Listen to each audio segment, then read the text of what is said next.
Hey everybody, welcome to Pop Culture Philosophers. I'm Rockin' Robbie Billups, and it's time for the weekly comic book review.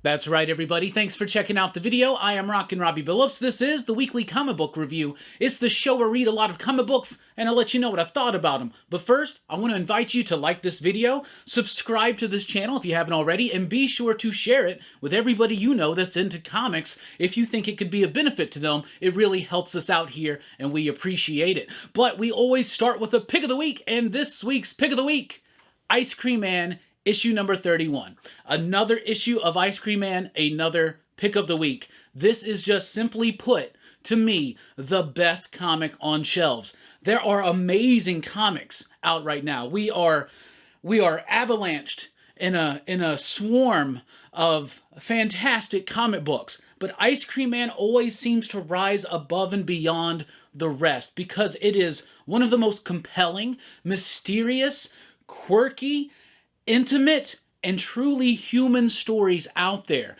Each issue of Ice Cream Man is self-contained. There's an anthology series, and it could easily be called a horror anthology, but it goes way beyond that. Some of the stories definitely do feel horrific. Some of the stories feel very fantastical. And then the big thread that goes through all of it is how honestly Ice Cream Man expands upon the human condition.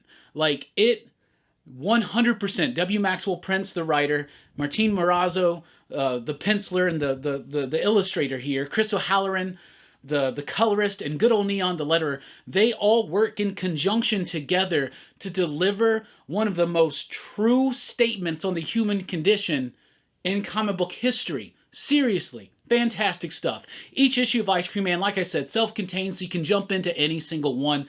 This one is about a dude who has a daughter. His daughter's growing up, time's encroaching upon him, his life changes, and it's about that, but then it kind of flips it towards the end, and it's about the daughter growing up and her perspective on her aging father. And this is one of the most, I don't know how to describe it. Tear-jerking's not the right word. I'm not sitting here as a grown man reading comic books and crying that you know of. But no, there's something about this that's kind of sweet.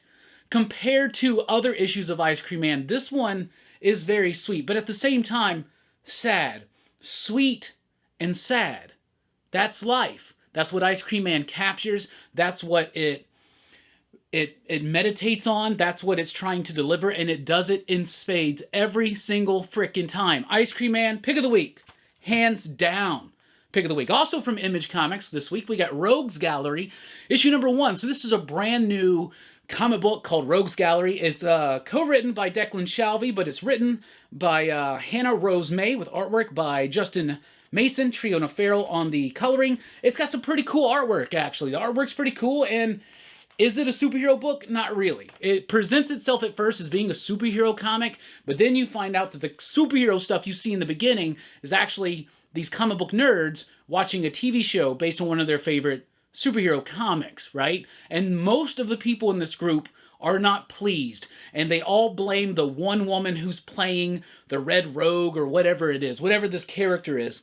So they all kind of blame her. She becomes the scapegoat as to why everybody hates the Hollywoodization of their beloved comic book property, and this group of friends decides to take it maybe a bit too far, and they go and try to break into her house to steal like a rare comic from her or something like that. Most of this whole first issue is that setup. There are some parts of it that obviously they're speaking on some current things going on, probably even in our comic book industry, and some of it may be a bit too on the nose, but overall, I thought the issue was actually kind of well handled, well executed. All the characters had distinctive voices.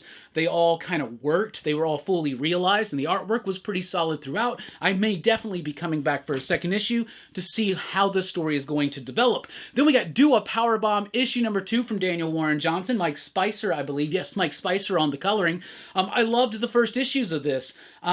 It's a wrestling comic from Daniel Warren Johnson. That sounds like that's all I need to tell you to sell you this book. So you know it's going to have awesome, kinetic, boisterous and explosive artwork, and it does. It is about a woman who wants to be a wrestler, but she's always been living in the shadow of her mother, who was one of the most popular and successful wrestlers in wrestling history, but she died in the ring. So now nobody wants to train her. They don't want her to go the route of her mother and get hurt or possibly killed in the ring, right? So nobody wants to train her. She gets this visit from this mysterious gentleman at the end of the last issue. And this one, the gentleman has a proposition for her, and it goes beyond just your typical slice of life, want to be a wrestler kind of comic, and it goes in some really truly fantastic territory, and I really like that. The artwork is gnarly, the characterization is spot on. I actually thought this was actually a stronger issue than the first, and I loved and adored the first. So Daniel Warren Johnson's Do a Powerbomb issue number 2, awesome, and a major revelation in here that you're like, what? Then we got Seven Sons, issue number 2. This is also from Image, with artwork by Jay Lee. Now, it's not like that Jay Lee on the cover. That's what we're used to. Clean work. This is a little bit more rough, a little bit more scratchy, but there's something about the artwork that I do like, though a lot of the pages seem a bit vacant, but there are also pages and compositions that soar that are really cool. Seven Sons is about, I guess, this organization. They've started this new, like, religion, like an offshoot of Christianity. They have these 7 sons. They're supposedly the descendants of Christ. One of them's the new Messiah, but it's all just a game or something like that, and there's all these other people involved. Anyway, this book is okay. It's a really cool concept, and I actually liked issue 2 better than issue number 1, but it's not really doing anything super new with the concept that it's approaching. So in this issue, you have 2 of the supposed messiahs going out for a night on the town. One of them likes to get away every so often and enjoy some life, enjoy some sin, things like that. So it's kind of moving things around, but it's not really catching my interest, and I do love Jay Lee, but story-wise, this one's just not quite working for me. Then we got Skybound Presents After School, issue number 2. So I thought that this was going to be a continuation of issue number 1, but in fact, After School is an anthology. So each story is going to be different, and I don't know if it's a different creative team. I'm not sure because I don't remember who did the last one, but this was actually a kind of cool story. So these are all like horror stories, but told with the basic conceit being like an after-school special. So this one's about a teenager. She finds out that she's pregnant. She's confused about what to do. And then, of course, there's like this evil stork monster that's hunting her down. So it was actually kind of cool. A bit really on the nose with its subject matter, but at the same time, I think it works. I really liked how they were doing their commentary, but doing it in a horror type way, and I had a lot of fun with it. So I thought this was a pretty solid issue, After School number 2, though I was initially taken aback that it was not a continuation of the story from before. Then we got The Silver Coin, issue number 12, a horror anthology. Man, these horror anthologies, it's like the way to go nowadays, and I'm all here for it, as long as they're giving us great content like Ice Cream Man, After School, and of course The Silver Coin. So issue number 12 is written by Stephanie Phillips. Each issue of Silver Coin is a one-and-done, self-contained story that involves this silver coin, this cursed object that when it comes into your possession, shit goes bad. Let's just say that, right? So the last issue blew me away. That was James Tynan. Now we got Stephanie Phillips. Stephanie Phillips, for me, is kind of a hit-or-miss creator, so I was excited to check it out because artist and creator of this series, Michael Walsh, has been able to keep a consistent flow through all these different writing voices, right? But Stephanie Phillips is crafting a war story set like in either World War I or World War II, and I liked it, but it didn't reach as far as it could have. It kind of had a cool concept, a familiar concept, yet a cool concept, and it went there, but it didn't do anything really super extra with it. It was kind of predictable, but at the same time, even in the mundaneness of it, I rather liked it. I thought it had good atmosphere, and the artwork was solid. So Silver Coin, issue number 12. Then we got Bloodstained Teeth, here with issue number 4. This is written by Christian Ward, with artwork by Patrick Reynolds, coloring by Heather Moore. I love Heather Moore's coloring here, but the majority of the issue is actually colored by Patrick Reynolds, because most of this issue is done during a psychedelic trip of our main character. Our main character is a vampire who, he's a vampire for hire, right? So it's really cool artwork in this one. But he's a vampire for hire. You pay him, he turns you into a vampire. But the purebloods don't like that. They don't like their vampires siring humans into half-breeds. So they find him and they're like, yo, we're going to kill you unless you go and find everybody you turned and take them out. But it's going beyond that, and the story's becoming a bit more enriched and deepened as it develops. So I really liked it. Artistically, top-notch, and story-wise, starting to get stronger. So I really appreciated that. Then we got Gunslinger Spawn, issue number 10 here. This is the end of the prequel-ish era of Gunslinger Spawn. It took a moment to kind of fully realize it, but over the last few issues, it was definitely obvious that he was meeting Al Simmons for the first time. He was meeting Jessica. He was about to be joining the Scorch. So all the stuff that we've seen in the Scorch, this has all been like a prelude to it. And this neatly, at the end of this issue, goes directly into Scorch number 2, answers some questions, and it makes the overall picture a bit more clear. Todd McFarlane's having a lot of fun doing Gunslinger Spawn, and I'm having a lot of fun reading it. It's a cool take on the Spawn character, him being like this badass cowboy gunslinger kind of thing. And they kind of play with that fish out of water thing, especially in this issue a couple times, and it's pretty fun. Brett Booth doing a great job with the artwork. This feels bombastic, it feels exciting, and it feels like a Spawn comic. Then we got Prophet number 1 remastered. I got that Stephen Platt cover. There's a couple of Liefeld covers too. This is a reimagining of Prophet number 1 with a different artist doing each different page. That's really cool, especially because some of the pages are done by Ed Piscor, Tom Scioli, Dan Panosian, and there's even a nice little bit at the end from Jim Rugg. It's one of his... there it is, one of his notebook drawings right there, so I really like that. Like I said, I just like this for the artisticness of it. Prophet was a wild, slam-bang, ridiculous comic that we'll definitely be reviewing soon on Image in the 90s on Rockin' Robbie Live. Check that out. Over to Marvel, it's here, the moment everybody's been waiting for. Avengers, X-Men, Eternals, Judgment Day, number 1. It's the start of Marvel's biggest crossover this month. So this is it. We all knew that this was coming. Axe Judgment Day. It's a big war between the Avengers, the X-Men, and the Eternals. It's been being built up, I believe, in Karen Gillan's Eternals. A little bit of mentioned stuff going on in Immortal X-Men. Maybe Avengers been leaning into it. I don't know. I don't read those 3 books. I just found them to just eventually start being dull and boring. And I wasn't expecting much out of this first issue, so I wasn't necessarily let down. All it does is just kind of get everything back into place. The Eternals want to take out the mutants because they find out that the mutants are somehow an offshoot of the Deviants, and now they're immortal and they're on Mars. So now they're going to go take them out, but the Avengers are kind of stuck in the middle. The execution of this was pretty poor, but there were moments that were really cool, like Thanos' granddad or great-granddad or something's in here, and he has a really cool moment. But overall, it just doesn't fail to grab me or grab my attention. However, if you're liking the stuff that Karen Gillan's doing in Eternals, in his X-Men work, and if you even like what's going on in the Avengers right now, you definitely might want to check this one out. But for most of you, I think that this is going to be okay at best. It doesn't really do anything to wow me for a first issue and event, so I was a little disappointed in that. Well, not really.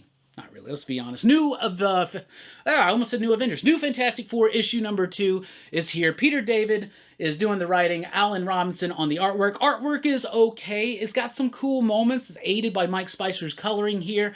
But overall, the art's just kind of okay, and the story's just kind of okay. It's a nice little throwback to that era, that brief 3 issues when there was a New Fantastic Four by Walt Simonson and Art Adams, and it was Ghost Rider and Wolverine and Hulk and Spidey. So it's cool to kind of throw back to that. I'm a Fantastic Four head. I love those 3 issues. I love and buy and read everything Fantastic Four. So I liked it. It's okay, but it's not like a fantastic comic. Speaking of not a fantastic comic, but I'm enjoying it, is Venom Lethal Protector issue number 4.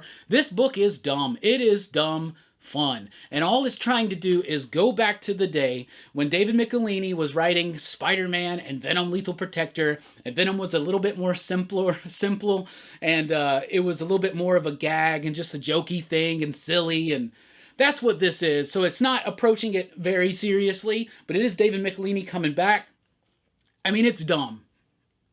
but I like it. It's my kind of dumb. How about that? Then we also got Maestro World War M, issue number 5. This is also from Peter David, and this is the big finale of this big Maestro trilogy that he's done, and it perfectly leads into the beginning of Future Imperfect. So it makes a really cool, like, prequel series leading in. So there was Maestro, there's Maestro War and Pax, and then there's Maestro World War M. In this one, we have the final confrontation between Maestro and Abomination and Namor and the Human Torch and Doctor Doom, and it's big and it's explosive, and it was a nice, satisfying ending. The artwork, though, by Cabral, it was all right, a bit sloppy, maybe a bit rushed, maybe a deadline job, something like that. But Maestro World War M, solid story. Then we got Deadpool, Bad Blood, issue number 3. This is from Rob Liefeld. So if you don't like Rob Liefeld, don't bother picking up this book because you're going to get exactly what you're expecting. So Deadpool Bad Blood has already been released as a graphic novel, but Marvel's decided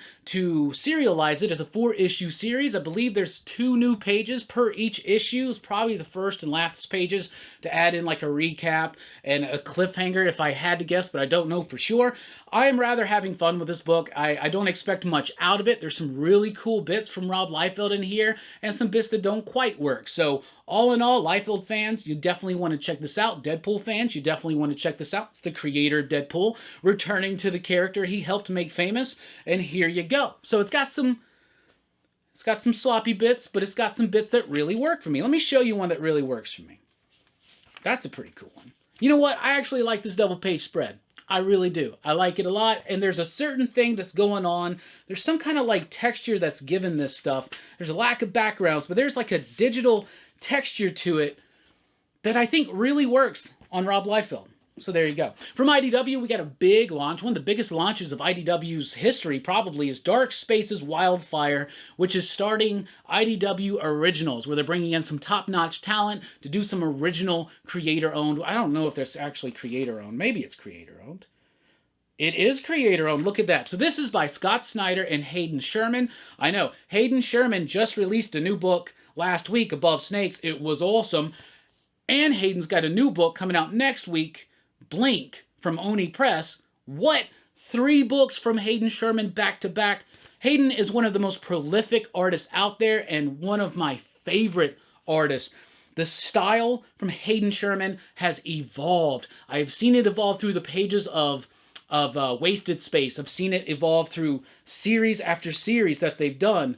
I loved the artwork in this book. Hayden Sherman's one of my favorite artists. I'm always going to be checking out any work he does. The coloring in here is done by Rhonda Pattinson, and it was really cool too. Story's all right. Story takes a long time to get to what its premise is, but the basic premise is it's about these firefighters, but they're not really firefighters. I mean, they are. They're trained, but they're inmates, right? And they have this program where they get to go out and train and actually be firefighters and help stop wildfires or help, control them and stuff like that.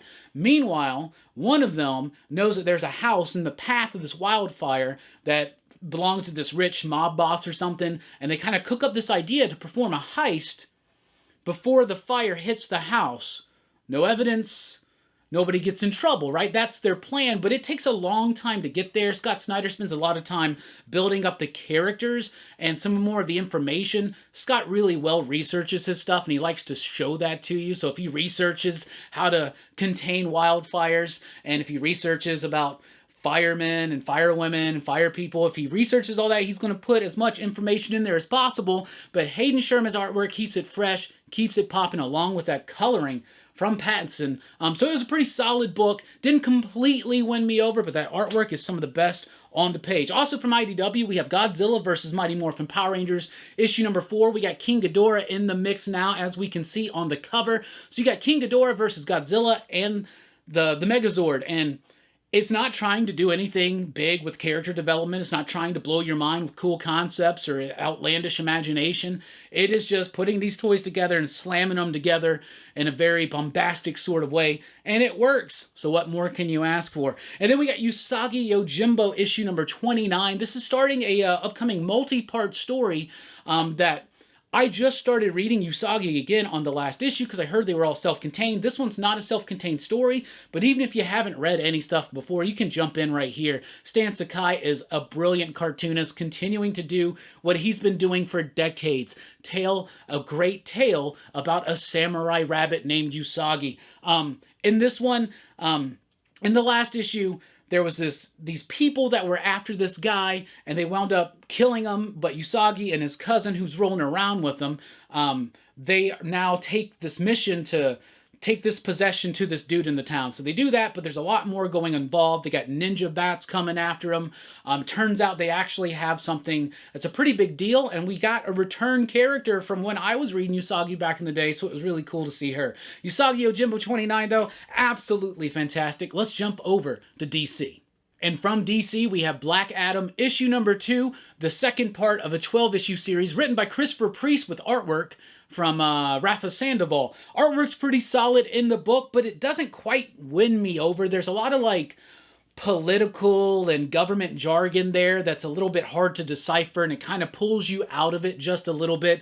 It's an interesting approach to a Black Adam story. You see a lot more of Black Adam's, like, alter ego, which has never been something that I see focused on, and I don't know if I like that iteration of it, and I don't know, there's something about the characterization of Black Adam in this book that's a bit off. And we're introduced to this new character in the last issue, and it seemed like they were being set up to be a big deal, and the big deal does kind of get revealed here. They've already been talking about it, so first appearance, hunters, you might want to check this one out. I'm not sure if it's going to be a big deal, but there is a new character, I think, a new personality, a new character, superhero that gets debuted here or something. So it's got cool artwork. It's got a decent enough premise, but the execution's just a little bit clunky. And I don't know, sometimes Christopher Priest's books and scripts can be a bit challenging, but at the same time, something about it, there's just something missing. There's some kind of magic missing for me in this Black Adam series. I'll probably give it a couple more issues, see where it goes. Then we got Flash 784, the second part of their Dark Crisis tie-in. Barry Allen has been whisked away to Earth Flash, this perfect world created for him that resembles Silver Age comics, and the Flash family, led by Wally West, are out in the multiverse trying to find Barry. Post-death of the Justice League, they know another crisis is looming, and they're trying to find Barry to get some help and maybe get a little bit of answers. So they've split apart, and some of them go to the wrong place, and you get introduced to other versions of Batman, of Flash across the multiverse. Maybe one of them's related to a Batman Flash.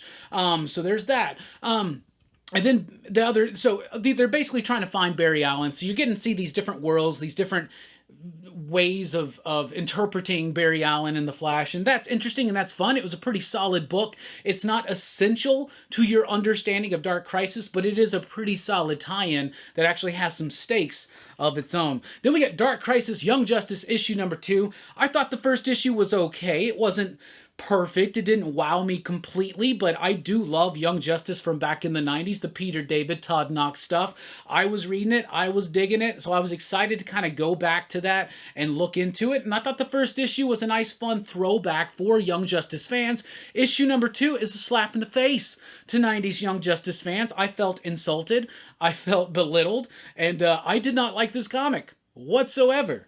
So there you go. Then we got Batman Superman World's Finest issue number 5. This wraps up the first story arc of this Dan Mora, Tamara Bond villain, Mark Waid production, and it does it in a very fantastically satisfying way. I thought the book was a bit overstuffed and a little bit clunky in the first couple of issues, but that's definitely ironed out, aided by the amazing artwork from Tamara Bond villain on colors and Dan Mora on the line work. Absolutely fantastic stuff artistically here, and the story wraps up in a nice way, a very Silver Agey, old school kind of way, and it also leaves stuff dangling and set up for the continuation of this series and a lead-in to Batman vs. Robin. So World's Finest, I've been warming up on it. It's been winning me over. Then we got Nightwing issue number 94, a really great solid issue of Nightwing where we are progressing some of that story forward. Some higher stakes type stuff is happening. We're not just meandering around. Things are starting to move now. The problem though is the artist is Borges and not Bruno Redondo. So like Bruno Redondo's been doing a fantastic job on this book, and this cat's decent and it's workable, but it's just kind of average,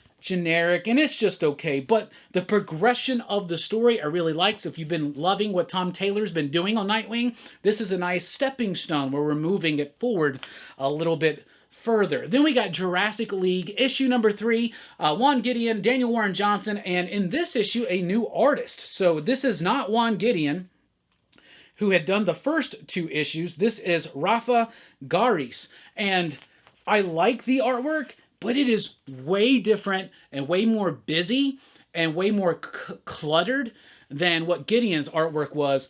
And it kind of throws me for a loop, and I feel like some of the vibe and the energy was lost, because as much as I do like this artwork, it is presenting a different tone and a different flow to the story, and I found that to be a little bit jarring. I'm interested to see, they got a few artists coming in to do 2 issues each? Is Gideon coming back on the next issue? It's a 6-issue series. Why do we need a fill-in artist? What's the plan? So maybe I should look closer at the solicitations and see exactly what's coming up. But Jurassic League, big dumb fun, but it starts getting it gets a little stagnant in this issue because of the change in the flow there. Just a little bit. Then we got Aquaman the Flash, Void Song, issue number 1, an extra-sized story, $6.99. It's from, is it Colin Kelly? Colin Kelly and Jackson Lansing, artwork from Vasco Georgiev. It's all right. I thought the first issue was actually pretty cool. It's about this invasive species coming to Earth. They have put everybody on Earth, on the planet, to sleep, but the Flash was in the Speed Force, and Aquaman was at the deepest part of the ocean, so they weren't affected. They're the only ones not affected, and they don't really get along.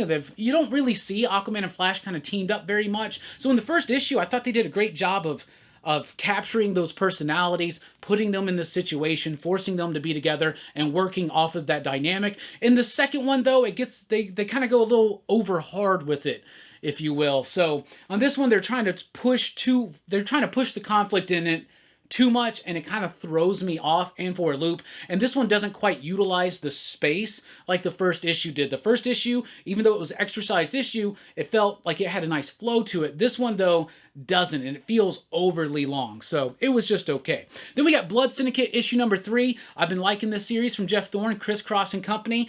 But this issue, I did feel a little lost. I felt like I had missed an issue between 2 and 3, and I didn't know, I wasn't aware that there was a 2.5, but it could just be my recollection. So I've been thinking I should probably go back and reread 1 and 2, and then read 3 again, because as much as I liked it, good execution, good story beats, good movement, but I was kind of lost, and I was finding myself questioning, how did we get here?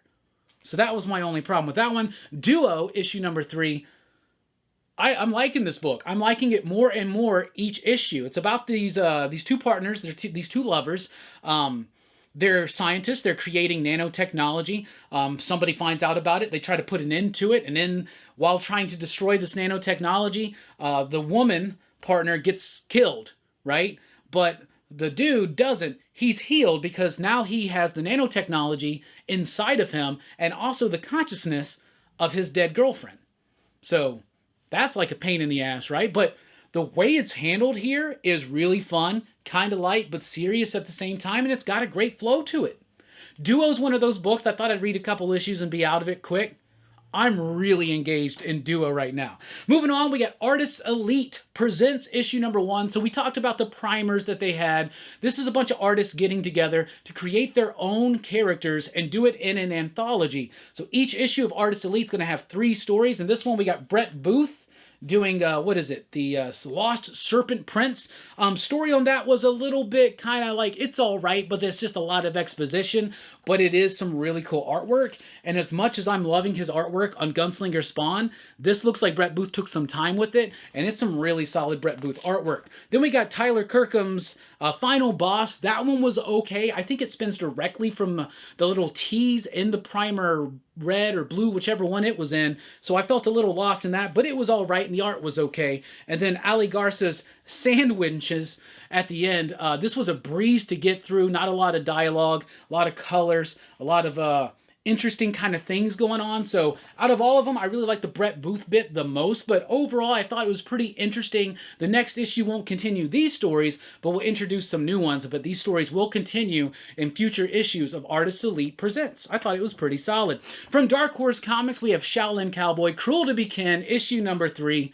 Jeff Darrow doing what Jeff Darrow does the best, which is just take his Shaolin Cowboy character and just have some fun with it. So you got this weirdly designed round Hitler type dude riding a jellyfish trying to take down the Shaolin Cowboy with chickens and stuff, right? Oh my goodness. Jeff Darrow's artwork is absolutely astonishing. It is beautiful, highly detailed. There is not a piece to his artwork that doesn't actually have some semblance of reality and groundedness into actually being objects with functions and things like that.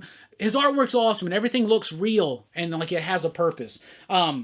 This book is wild. It is weird. You got headless lizards. You've got a throwback to Master of the Flying Guillotine. Thank you, Bullseye Bob. Now I know what that is. But this like weird baby Hitler in this like costume on this jellyfish. It is weird. It is wild.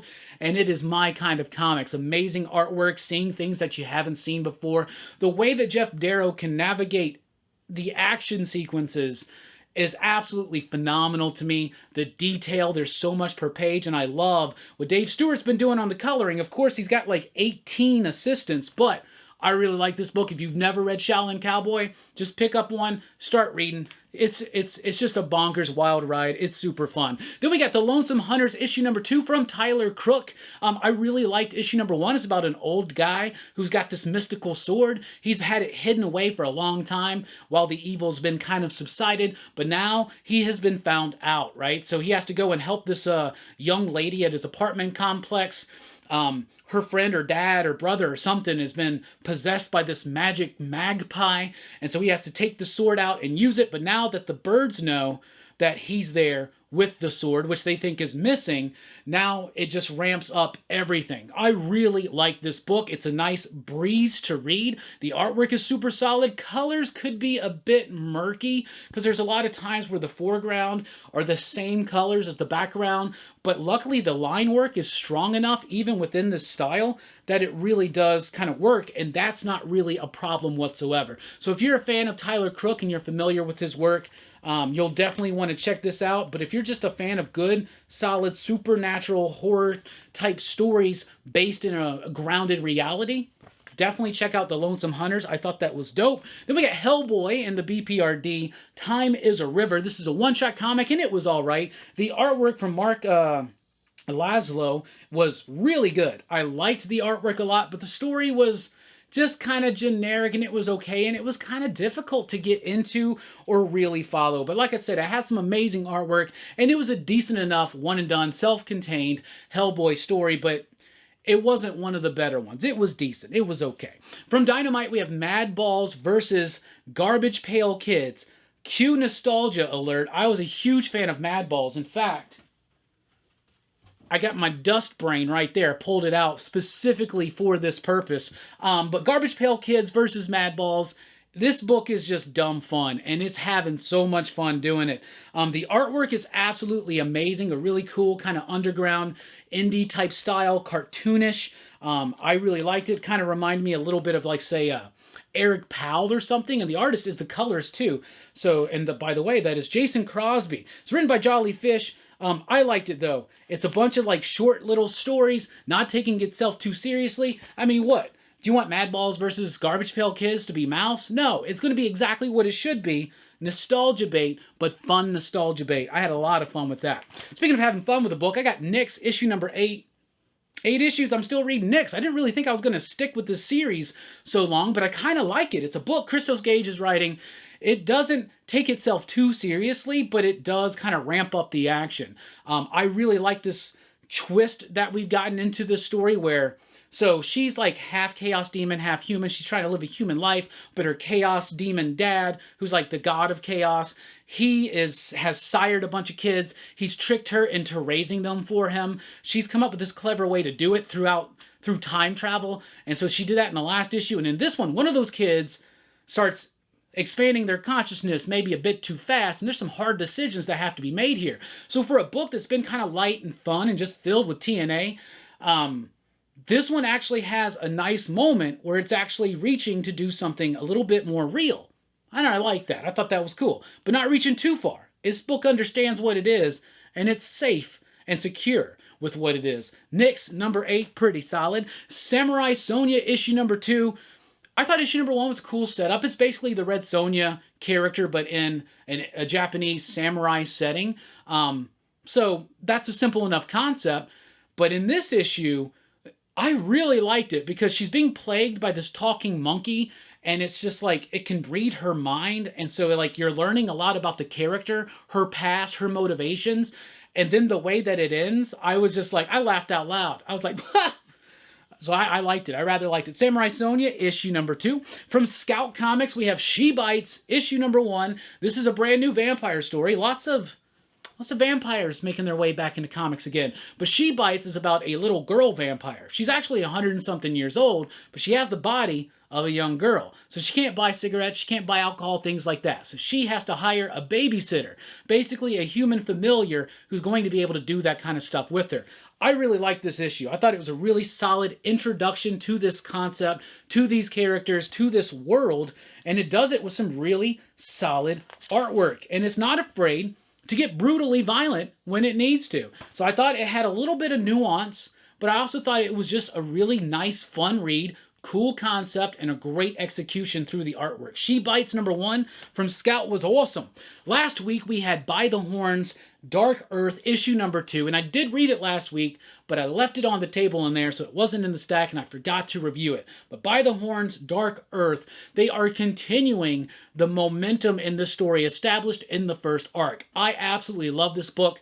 Jason Moore's pencils, his artwork, the coloring involved here. Who is the colorist? The colorist in this is a star as well. Steve Cannon. Really cool stuff. Everything is meticulously well designed. Really great stuff. The original By the Horns was simple. It's about this chick. Her lover was killed by unicorns. So she goes out to hunt down all the unicorns. Turns out there's more going on than beneath the eye. Beneath the eye? Beneath the eye? That doesn't make any sense. Beneath the eye? Anyway. Now I've completely lost where I was going. Oh, so she goes out to kill all these unicorns. There's something more going on. Something more than beneath the eye. More than meets the eye. That's what it is. There's more than meets the eye. Something beneath. There's more than beneath the eye. Anyway, there's an eyeball in here. This is what I'm trying to say. By the Horns is a really solid comic book, and it has not let up, right? So they defeat the evil sorceress at the end of that first book, and now because she's gone, things like magic is like disappearing in this world, and crops are dying, people are dying. There's a lot of sickness and disease and famine and stuff going across the land. So Elodie has to go out there with her crew and try to figure out what's going on. And like I said, they keep that momentum going. Great artwork, great character designs, great characterizations, and a really sentiently paced very well and briskly. Also, this week, By the Horns, Dark Earth, number 3. So we got a twofer, so that's awesome. So you can get 2. That's awesome. But issue number 3 continues that momentum. Really solid artwork. You got this cool bit with this ship underwater. You got these new characters that pop up. And like I said, that the coloring, the design work, everything, absolutely top-notch. By the Horns, still one of the best comics on shelves. All right, so that's what I read this week. That's what I thought about it. Y'all, She Bites, do not sleep on that one. Madballs versus Garbage Pail Kids, perfect for nostalgia bait. Artist Elite is pretty decent. Shaolin Cowboy reigns supreme as usual. What else? Judgment Day was a snore for me. Maestro ends fine. The artwork in Dark Spaces, Wildfire, is absolutely amazing. Usagi does what Usagi does, and that's always freaking cool. But Image has got some bangers out this week, including After School, Do a Powerbomb. Rogues Gallery's pretty decent, but Ice Cream Man takes the cake for me. That's what I'm reading. That's what I thought about it. What are you reading? What are you digging? What do you think about it? Let us know in the comments down below. Let's keep this conversation going. Thank you so much for checking out the video. Be sure to like, share, and subscribe. And join us over at patreon.com/PCP if you want to help support the channel. I've been Rockin' Robbie Billups. Thanks for rocking with us. Keep on reading. Station. Pop, pop, boom.